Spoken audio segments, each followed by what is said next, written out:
ಎರಡನೇದು, ಇವತ್ತು ಬೆಳಗಾವಿಯಲ್ಲಿ ಮಹಾರಾಷ್ಟ್ರ ಮುಖ್ಯಮಂತ್ರಿಗಳು ಹೇಳಿದ್ದಾರೆ MESನವರಿಗೆ, ನೀವೇನು ಬೇಕಾದ್ರೂ ದಾಂಧಲೆ ಮಾಡಿ, ಏನು ಬೇಕಾದರೂ ಹೋರಾಟ ಮಾಡಿ, ನಾವು ದುಡ್ಡು ಕೊಡ್ತೀವಿ, ನಾವು ಲಾಯರ್ ಕೊಡ್ತೀವಿ, ನಾವು ಕೋರ್ಟ್ ಬಂದು ನಿಮ್ಮ ಪರವಾಗಿ ನಿಲ್ತೀವಿ ಅಂತ. ಈಗ ತಾನೇ ನಮ್ಮ ಮುಖ್ಯಮಂತ್ರಿಗಳು ಬೆಳಗಾವಿಯಲ್ಲಿದ್ದಾರೆ.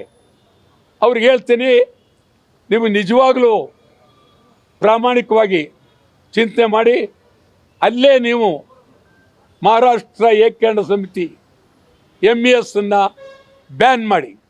ಇವತ್ತೇ ಈ ಕ್ಷಣದಲ್ಲಿ ಕರ್ನಾಟಕದಿಂದ MES ಹೊರಗಡೆ ಹೋಗಬೇಕು ಅಂತೇಳಿ ಬ್ಯಾನ್ ಮಾಡಿ. MESನಿಂದ ನಮಗೆ ಅನ್ಯಾಯ ಆಗ್ತಾಯಿದೆ, ಕರ್ನಾಟಕದ ಹಿತಕ್ಕೆ ಅನ್ಯಾಯ ಆಗ್ತಾಯಿದೆ, ಕನ್ನಡಿಗರಿಗೆ ಧಕ್ಕೆ ಆಗ್ತಾಯಿದೆ. ಅಲ್ಲಿ ಕುಳಿತು ಸಭೆ ಸೇರಿ ಫಡ್ನವೀಸ್ ನಮ್ಮ ಮೇಲೆ ಇವತ್ತು ಯುದ್ಧ ಸಾರಿದ್ದಾರೆ. ಹುಷಾರ್ ಫಡ್ನವೀಸ್, ಇದಕ್ಕೆಲ್ಲ ಎದುರೋದಿಲ್ಲ. ಮಹಾಜನ್ ವರದಿ ಅಂತಿಮ. ಈಗ ನೀವು ಮತ್ತೆ ಸಭೆ ಸೇರೋ ಪ್ರಶ್ನೆ ಇಲ್ಲ. ಯಾವ ಸಭೆನೂ ಬೇಡ, ಯಾವ ಆಯೋಗನೂ ಬೇಡ, ಏನು ಬೇಡ.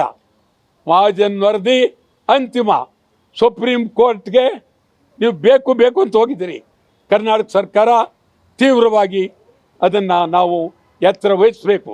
ಮೂರನೇದು, ಇಲ್ಲಿ ವಿಜಯ್ ತಮಿಳುನಾಡು ಮುಖ್ಯಮಂತ್ರಿ ಮೇಕೆದಾಟು ಬಿಡೋದಿಲ್ಲ, ಕಾವೇರಿ ನೀರು ಬೇಕು, ಇದು ಹಿಡಿದಿದ್ದಾರೆ.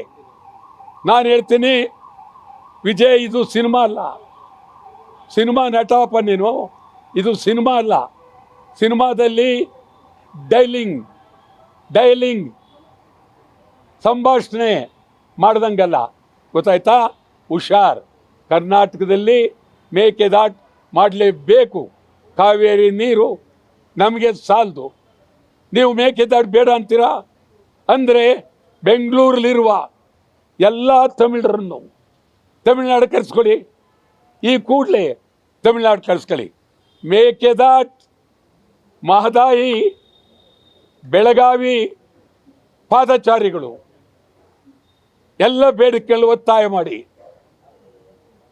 ನಮ್ಮೆಲ್ಲ ಕನ್ನಡ ಪರ ಸಂಘಟನೆಗಳು ಈ ಒಂದು ವಾರದಲ್ಲಿ ಸಭೆ ಸೇರಿ ಕರ್ನಾಟಕ ಬಂದ್ಗೆ ಕರೆ ಕೊಡ್ತೀವಿ. ಭಾರಿ ಹೋರಾಟ ಅನಿವಾರ್ಯ.